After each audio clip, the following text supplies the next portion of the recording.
For 14 years, my mother-in-law never once made me a place card. Everyone else had one. Cream cardstock, her handwriting, the good calligraphy pen she kept in a drawer nobody was allowed to open. My husband had one. His sister had one. The sister's boyfriend of 4 months had one. I sat where there was room. 3 weeks after my grandfather's will was read, I walked into that same dining room, and there it was. My name in ink in her hand, at the seat to the right of hers. Nora. 14 years to get 4 letters on a piece of paper, and it took a death and a number in a lawyer's office in Pennsylvania to do it. I sat down. I smiled. I said the ham looked wonderful. And underneath that place card, folded into thirds, was the actual reason it existed. I found it when I moved my water glass. But before I tell you what was on that paper, I have to tell you why my grandfather skipped my mother to give it all to me. Because that part is worse. I met the Pierces in the fall of 2010. I was 24. Ted brought me to Thanksgiving at the house in Brentwood Hills. Not a mansion. I want to be accurate because that matters later. It was a nice colonial on a street of nice colonials, with a boxwood hedge and a brass knocker and a dining room that only got used 4 times a year. Constance Pierce opened the door, Connie, though I was never invited to call her that, and she looked at me for exactly 1 second longer than a person looks at someone they've just met. Then she said, "Oh, aren't you lovely?" and took my coat and carried it upstairs instead of hanging it in the front closet with everyone else's. I want to describe her method because if you've lived it, you already know, and if you haven't, you'll think I'm making it up. She was never rude. Not once. Not in 14 years. There was never a sentence I could have repeated to Ted in the car that would have sounded like anything. She just conducted a room in a way that left me standing slightly outside of it. That first Thanksgiving, at 24, I got seated at the kids' table. There were 3 actual children there and me. Her daughter, Vivian, said, "Oh, we're just so tight on space," and I said, "Of course," and I ate turkey off a folding table with a 9-year-old named Peyton who told me about a video game for 40 minutes and honestly was the best conversation I had that day. I was 31 the last time it happened. The introductions were the other thing. 14 years of "This is Ted's wife." Not my name. At the country club, at Richard's firm dinners, at a funeral for a cousin I'd cooked for. "This is Ted's wife." And when someone asked what I did, Connie would answer for me, before I could, and she'd say, "Nora works in accounting," in a tone that closed the subject like a car door. I was a senior cost analyst at a hospital system with $200 million flowing through my department. I would have loved to talk about it. Nobody ever asked twice. And every Christmas, without fail, my gift from her was a candle. Not the same candle. She wasn't lazy about it. It was a different nice candle every year in a box from a store in the good part of town, and it was always the exact same thing Vivian's boyfriends got. Here's the thing I need you to understand about that house, because it took me a decade to see it. The Pierces did not think they were snobs. They would have been genuinely wounded by the word. They thought they had standards. There is a specific kind of American family that has convinced itself its coldness is actually good taste, and they hand that down, mother to daughter, like a serving platter. And there was a sentence Connie deployed maybe twice a year, always lightly, always with a little laugh at the end so it couldn't be caught. Well, after what we spent on that wedding. She said it when I bought a car. She said it when Ted and I went to Charleston for our anniversary. She said it at my daughter's christening, in the kitchen, to her sister, while I was standing 4 feet away holding a bottle warmer. For 14 years, I carried a debt to that woman for the best day of my life. And every single word of it was a lie. She knew it was a lie the entire time. And there was a woman in an office in Pennsylvania who had the proof in her desk drawer for those same 14 years, waiting for somebody to come ask her. I'm from Renton, Pennsylvania. Population 9,000, 40 minutes from anything. My mother is Sheila. She cleaned houses for 31 years. I want to say that the way she'd want it said, which is without 1 ounce of apology. She had 11 regular clients. She kept her own books. She never took a job she couldn't do right, and she paid off a house on Delmore Avenue by herself in 19 years. She has arthritis in both thumbs now, and she earned every bit of it, and she is the most confident human being I have ever met, and I run a company. My father left when I was 4. He's alive in Arizona, and that's the whole story. So it was the 2 of us in that house on Delmore, and I had a scholarship and a job at the Sunoco and another job doing books for a landscaping outfit at 17. And I got out and got a degree and got a good job and married a nice man from a nice colonial in Brentwood Hills. And here's the part that everybody who hears this story gets wrong.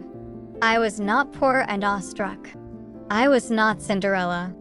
I made more money than Ted did the year we married.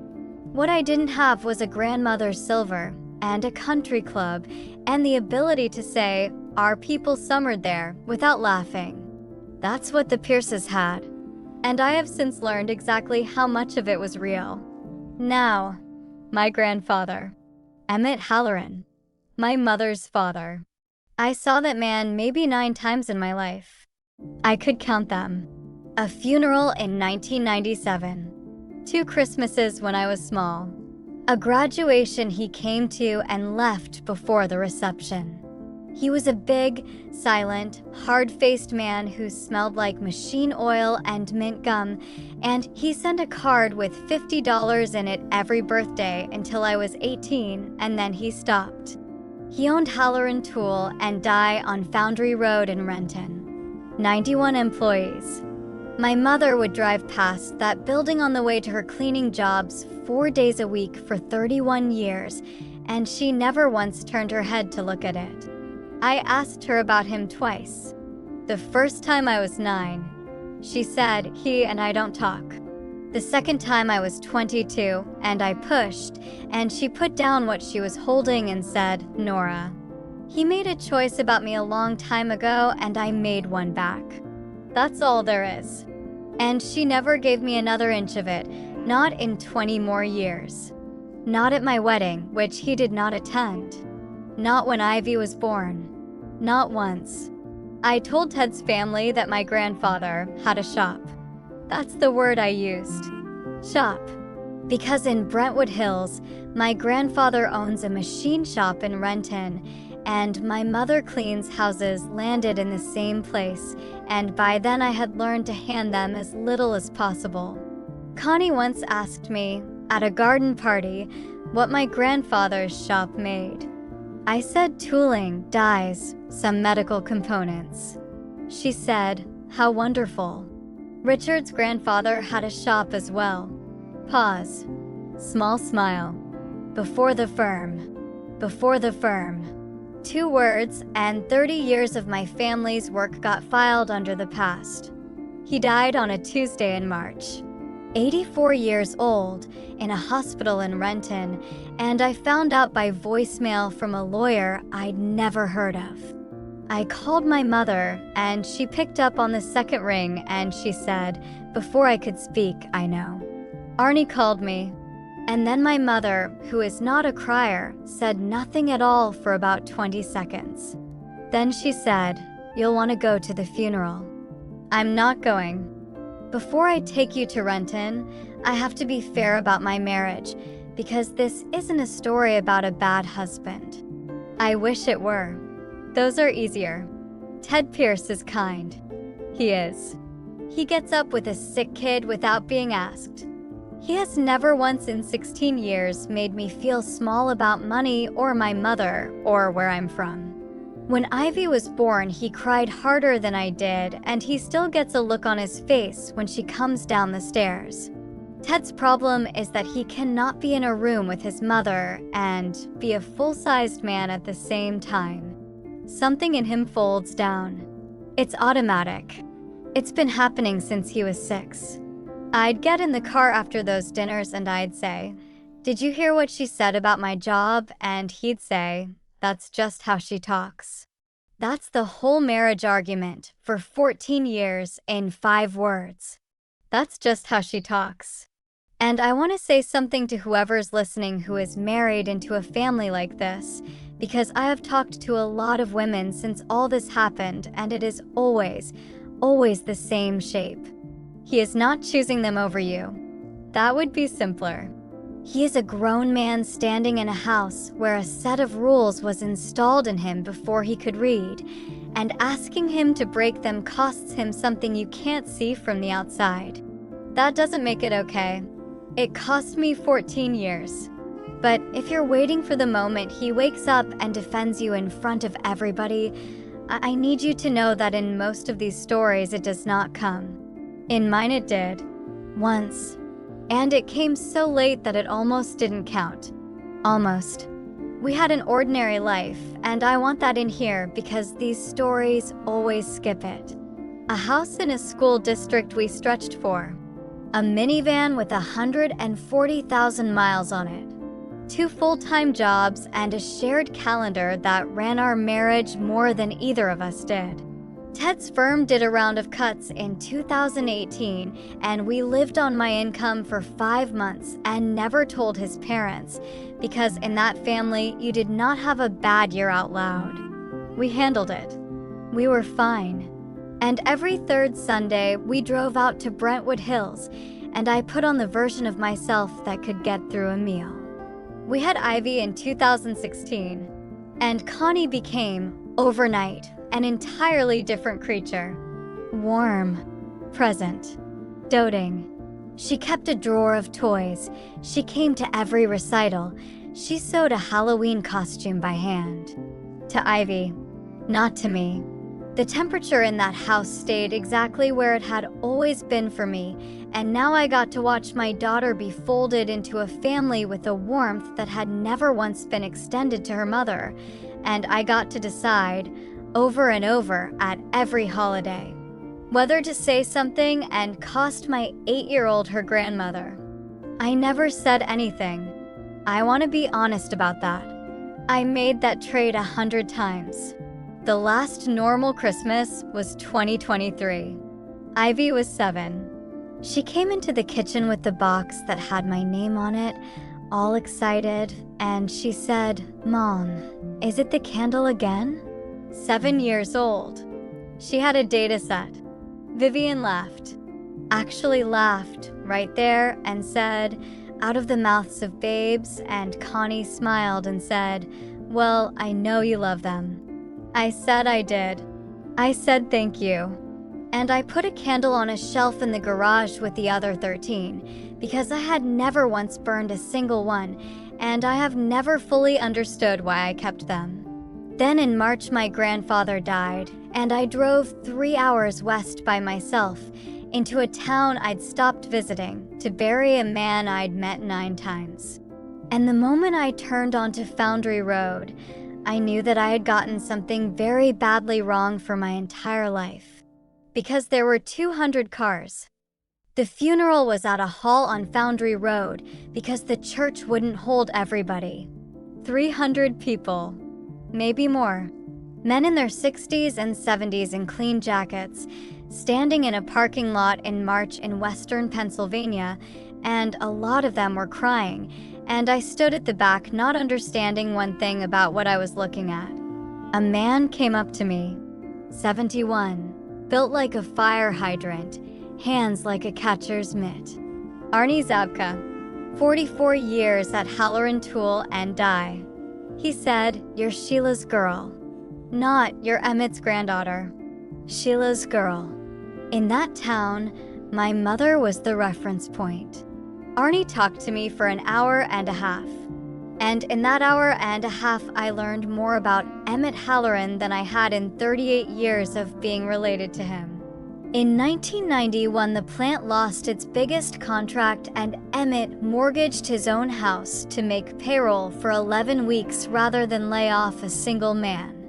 In 2009, when everything in that valley went down, he cut his own pay to zero for 14 months and nobody found out until his accountant let it slip at a Christmas party in 2013.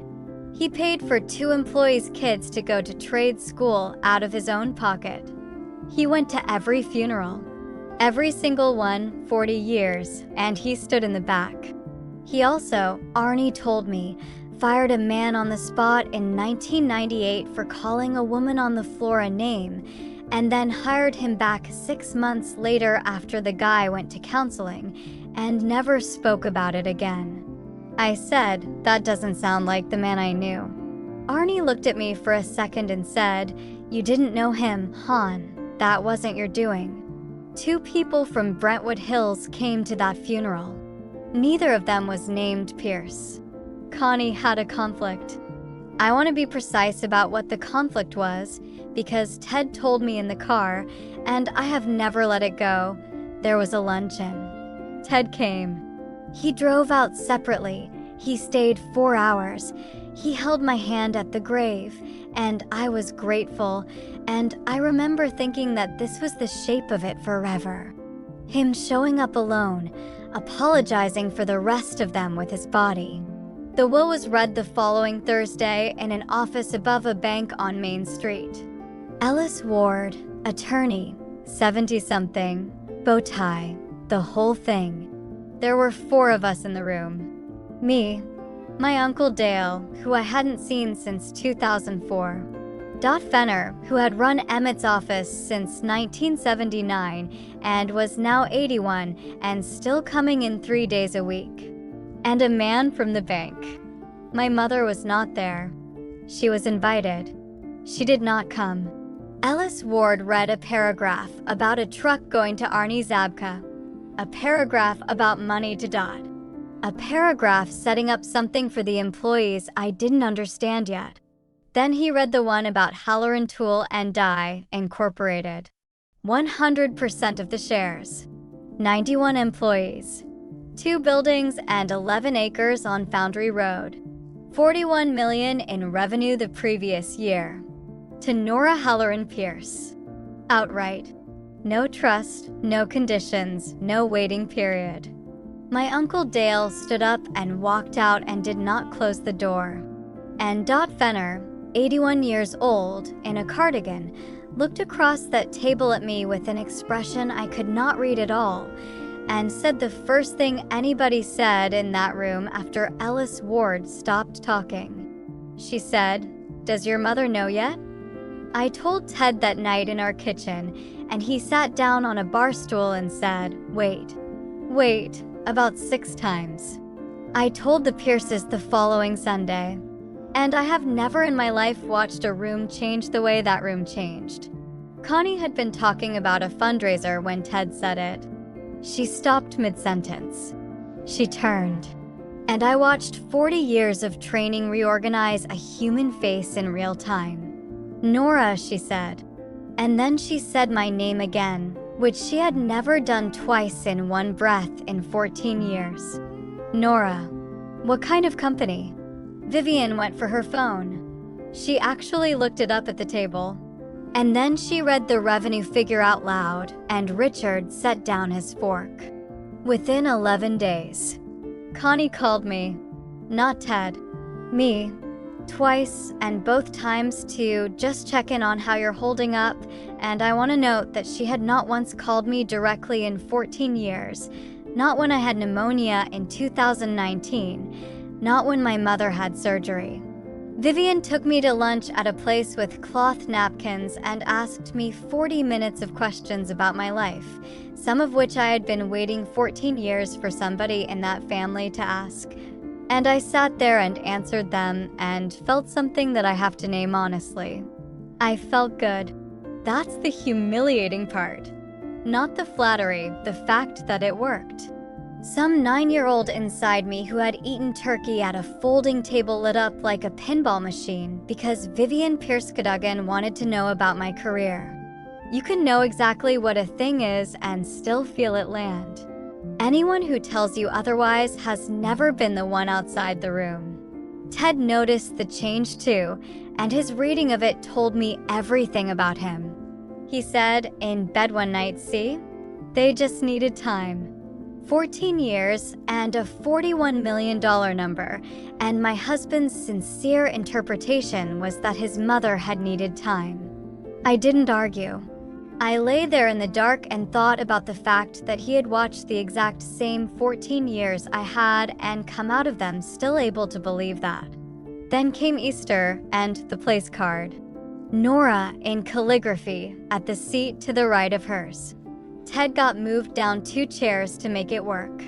And when I picked up my water glass to make room for the salad, there was a piece of paper folded into thirds underneath, tucked where the card sat. It was a printed page. Header at the top, Pierce Family Holdings LLC Confidential. For bullet points. The third one said, Halloran T&D Regional Consolidation Opportunity, Grant to Lead Ops Integration. I read it twice. I refold it. I put it under my plate. And at the other end of the table, Grant Pierce, my brother-in-law, 46, who had at that point been between things for 2.5 years, raised his glass and said to Nora, honestly, finally somebody in this family who built something. 14 years of Ted's wife, and now I built something. I smiled and drank and thought about the fact that a document with a header on it does not get printed the night before. Somebody had made that. In an office. On purpose. Days earlier. I drove home that night and did not tell Ted about the paper. Instead, I called my mother because there was a question I had been carrying since a woman in a cardigan asked me if she knew. And when Sheila picked up, I said, Mom, why did he give it to me and not you? And my mother said, in a voice I had never once heard come out of her, because he's a coward.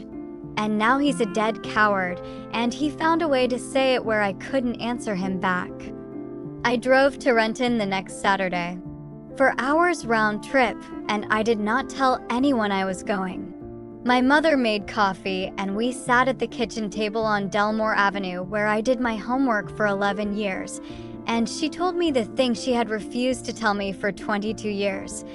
And it took her about 90 minutes, and she never raised her voice one time. In 1985, Sheila Halloran was 19 years old and working summers on the floor at her father's plant. Not the office.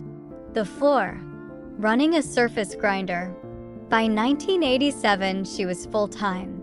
By early 1988, at 22, she was floor supervisor over 19 men. I need you to sit with that.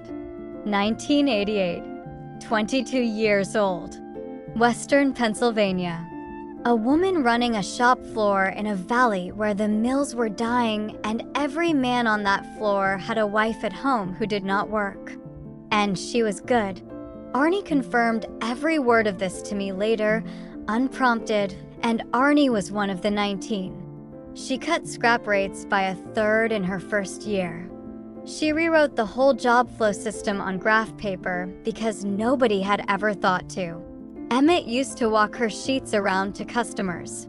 She was going to run that company. Everybody knew it. She knew it. She had, she told me, never once in my life considered another possibility. In October of 1988, Emmett Halloran called his daughter into the office above the shop and told her he was bringing her brother Dale in as vice president and general manager. Dale was 24. Dale had a degree in marketing. Dale had, at that point, worked at the plant for a total of 11 weeks in the summer in 1983. And when she asked him why, my grandfather said, and my mother repeated this to me at her kitchen table with her hands flat on the table and her voice absolutely level, 36 years later, word for word, because you do not forget these." He said, "Because these men are not going to take orders from a girl for the next 30 years, and I'm not going to spend the rest of my life fighting it." "Be reasonable, Sheila. Be reasonable." She said okay. She said it exactly like that, one word. She finished her shift. She went home. She came in Monday, trained Dale for 6 weeks because that's who she is, and on the last day of November 1988, she put her badge on his desk and walked out onto Foundry Road and never went back inside that building for the rest of his life. She was 22. She had no degree. She had a kid 2 years later. And she cleaned houses. I asked her the obvious question, and I'm embarrassed by it now. I asked why she didn't just go somewhere else. Another shop. Pittsburgh. Anywhere. My mother said, "With what?" I had a high school diploma, for years on a floor, and a last name every man in 3 counties knew. She turned her cup around on the table. "You think 1988 was a good year for a 22-year-old girl to walk into a machine shop and ask for a supervisor's job?" I tried. Twice. The second one asked me if I could type. I said, "Mom, he would have given you a job. Anytime. You know he would have." And my mother looked at me and said, "That's not the same as being wrong out loud." 36 years. He never said it. Not at her mother's funeral, not at my graduation, not from a hospital bed in March. He wrote it into a document instead, where she couldn't argue, and he addressed it to me. And I finally understood the thing Fenner's face was doing across that conference table. That company wasn't a gift. It was an apology, and it had been mailed to the wrong address. I started going to Renton every week. I need to tell you what I found there, because the second half of this story doesn't work without it. Dale Halloran ran that company from 1989 to 1996.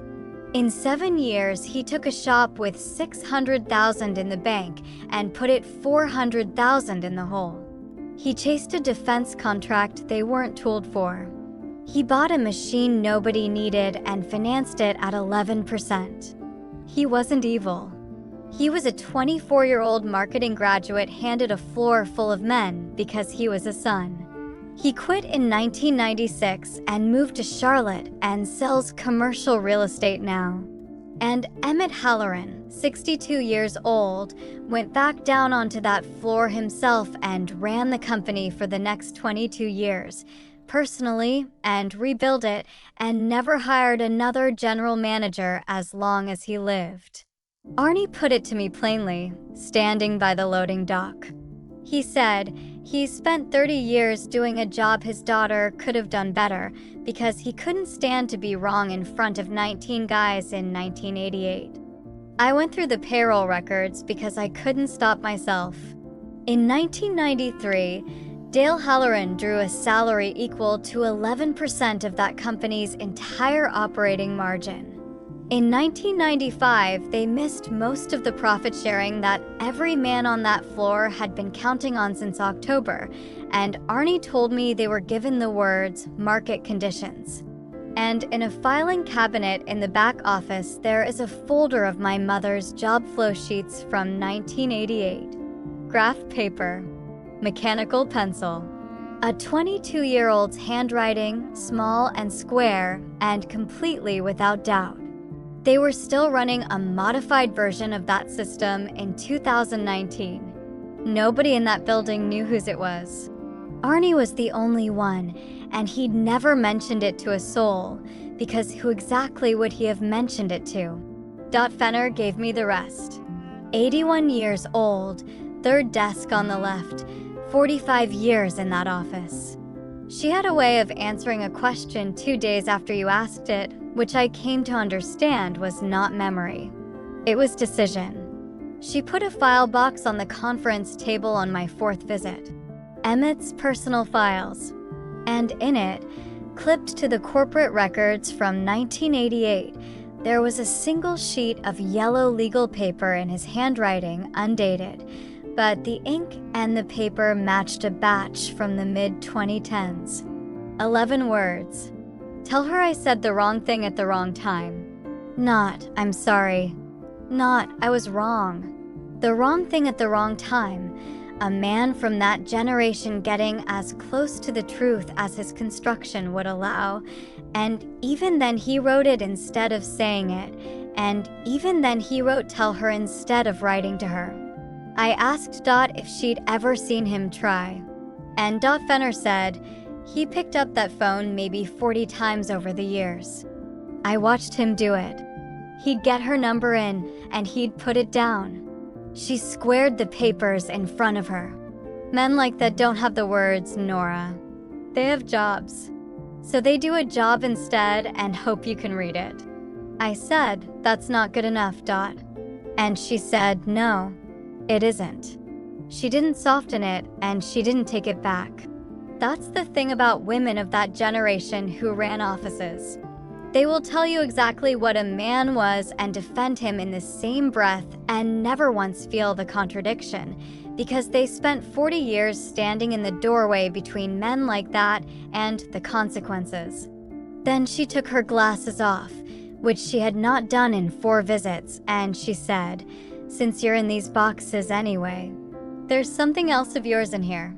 It's been in my desk since 2010, and I've thought about it a great many times. I said mine, and she said, it's about your wedding. The envelope was addressed to Emmett Halloran, Halloran Tool and Die, Foundry Road, in handwriting I had seen on 14 years of place cards. Postmarked April 2010, 2 months before I got married. Inside, 1 page of heavy cream stationery with a monogram at the top. I'm going to give you the parts one can still say without my voice doing something. Connie opened by introducing herself as the mother of my fiancé. She wrote that she understood Emmett and his daughter were not in regular contact and that she hoped he would forgive her directness. Then she explained that the wedding, as planned, would run to a figure she named, and that certain expectations exist within our circle that she was certain he would not wish Nora to fall short of. She asked him to cover it, all of it, and then came the sentence. She wrote that if he agreed, she would ask as a kindness to Nora that the arrangement stay between the 2 of them because, and this is the phrase, this is the one I have not been able to put down. It would be a great deal simpler for everyone if the wedding were understood, socially, to have come from our side. Simpler for everyone. Clipped behind it, a copy of a check. Emmett Halloran's account at First Renton. The full amount. Dated 11 days after the postmark. 11 days. He didn't negotiate. He didn't call. He didn't ask to be invited, and he wasn't, and he didn't come, and I spent 14 years assuming that was because he didn't care. He paid for the entire thing and let a woman he had never met take the credit, in front of 300 people, so that his granddaughter would not have to be the poor girl in that room. And then Constance Pierce spent the next 14 years using that wedding as a lever on me. At my daughter's christening. Over a used Honda. Well, after what we spent on that wedding, I sat in a conference room above a machine shop and did the arithmetic on how many times I had said thank you for that. Dot said, quietly, I typed the check request. He told me to file it and never speak of it. So I filed it. A pause. And I never spoke of it. I asked her why she was giving it to me now. She said, because he's dead and you're not, and I'm 81, and I've been sitting on other people's dignity for 45 years, and I find I've run out of patience for it. I want to tell you what I felt, and it's not what people expect. It wasn't rage at Connie. That came later, and it was smaller than you'd think, because a person who writes that letter has told you exactly who she is, and there's nothing left to discover. What I felt was grief for a man I'd met 9 times, because that letter tells you everything about Emmett Halloran. He could not say one honest sentence to his own daughter in 36 years. But hand him a bill and he'd pay it in 11 days and never mention it again.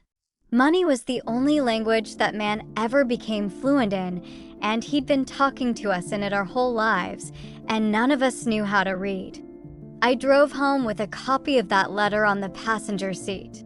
And on the way, my phone rang, and it was Vivian, sounding warmer than she had ever sounded in her life, asking whether I'd have dinner at the house that Friday. "Just family," she said. "Grant's putting something together he wants to walk you through." I said yes. And then I spent 4 days doing what I actually do for a living. I have been reading financial statements for 16 years. It is not a glamorous skill. It is closer to being a plumber than people think. You learn what a healthy house sounds like, and then you hear the knock in the pipe. The Pierces were not rich. The Pierces had not been rich since roughly 2009. Public records take about an afternoon. The house in Brentwood Hills was refinanced in 2010 and again in 2016, and there's a home equity line drawn down to almost nothing. Richard's firm, Pierce and Lohman, had gone from 9 attorneys to 3, and the name partner who left in 2019 took the 2 biggest clients with him. Grant had a business license that lapsed, a judgment against him from a supplier in 2022, and a house in his wife's name. And the country club, which I had heard about at every holiday for 14 years, had suspended their membership in 2021 and reinstated it in 2023. I want to be clear about what I felt, because it wasn't triumph. It was recognition. Because I finally understood the entire architecture of that family. They weren't cold to me because they were rich.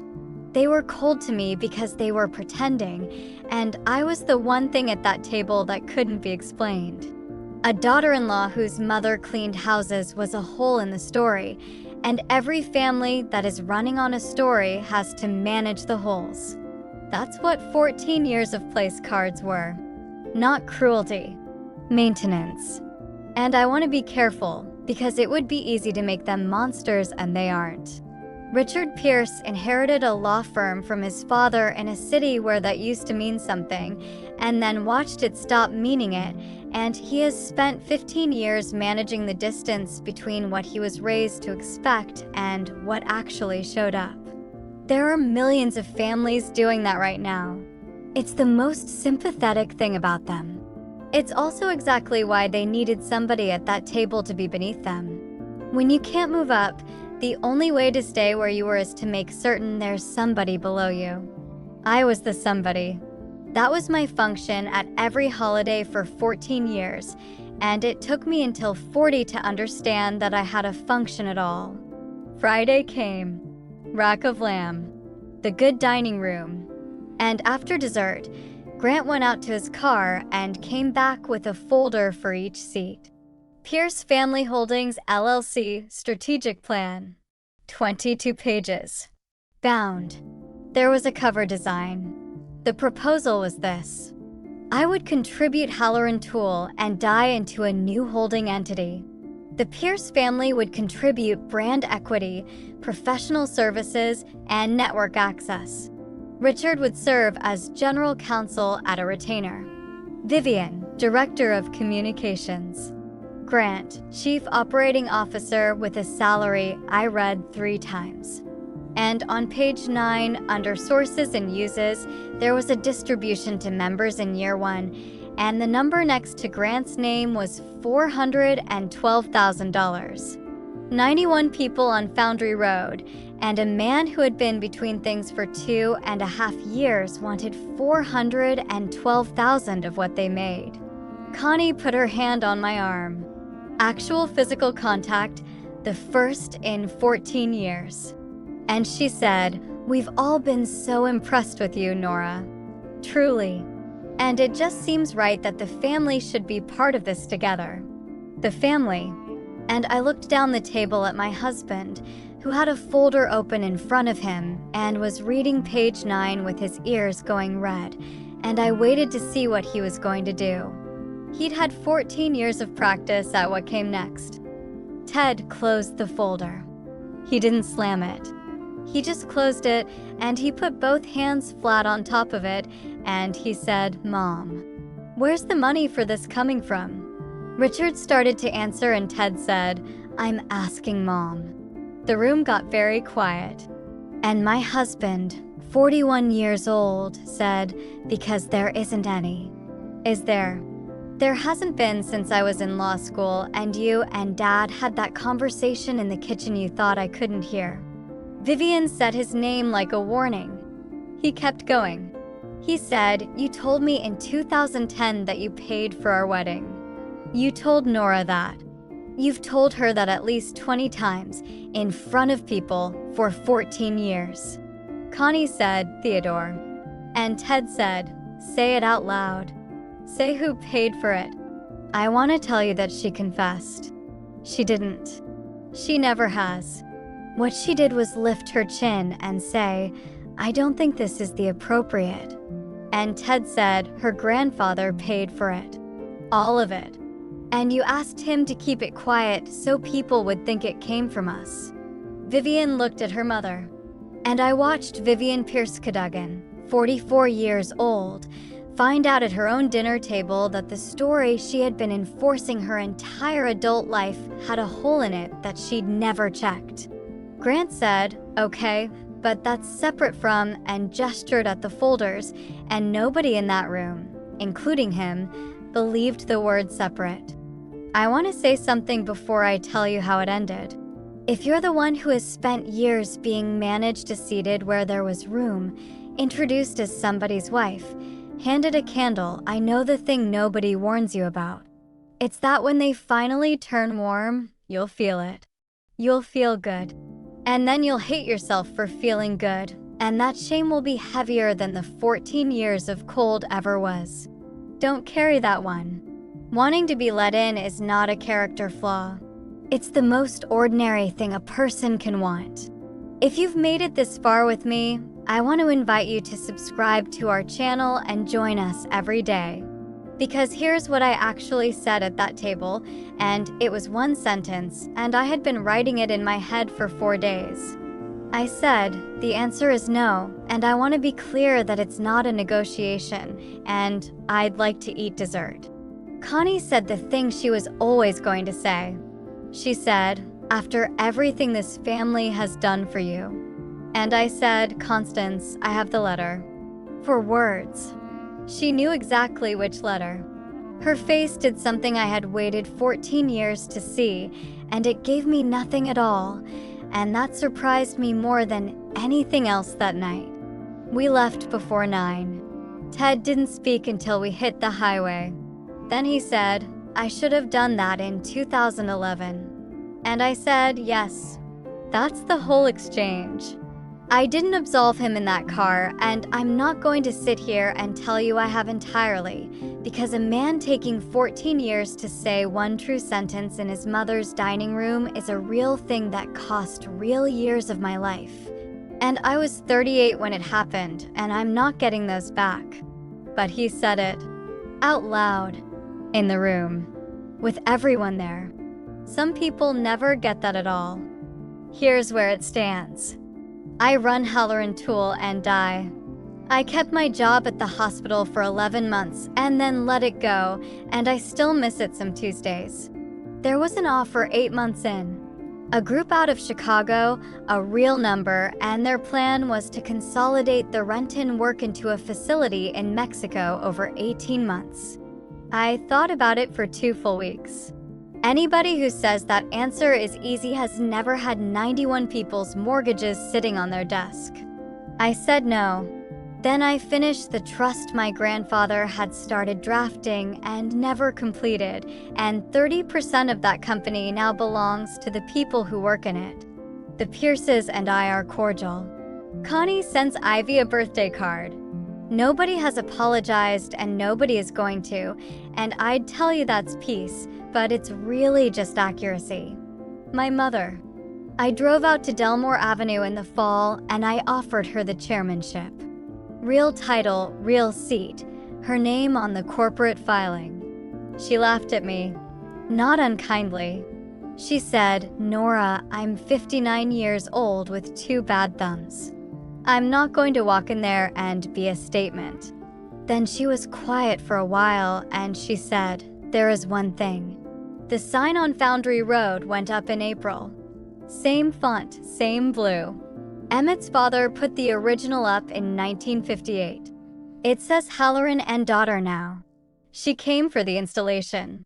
She stood in the parking lot in her good coat and watched 2 men bolt it to the brick, and she did not go inside, and she still never has. But she stood there for about 20 minutes after they finished, just looking up at it. And Arnie Zabka, 71 years old, walked out and stood next to her and said, "Took M long enough, Sheila." And my mother said, "Yeah, well, Ivy is 9. She comes with me on Fridays in the summer. Arnie lets her run the tape measure. She knows what a surface grinder is, and she knows her grandmother ran one at 19, because I tell her out loud at the table, in front of everybody, every single time it comes up. That's the only part of this I actually control. If you married into a family that has never once said your name right, send this to 5 people tonight. One of them is sitting at a folding table this weekend, telling herself it's fine. Tell me in the comments what your in-laws have never said out loud and what you want the next story to be about. I read every one. 14 candles in a garage. A check nobody was allowed to mention. 11 words on a piece of yellow legal paper. My family and my husband's family had the exact same disease, and I only ever noticed it in one of them. The difference was that mine wrote it down.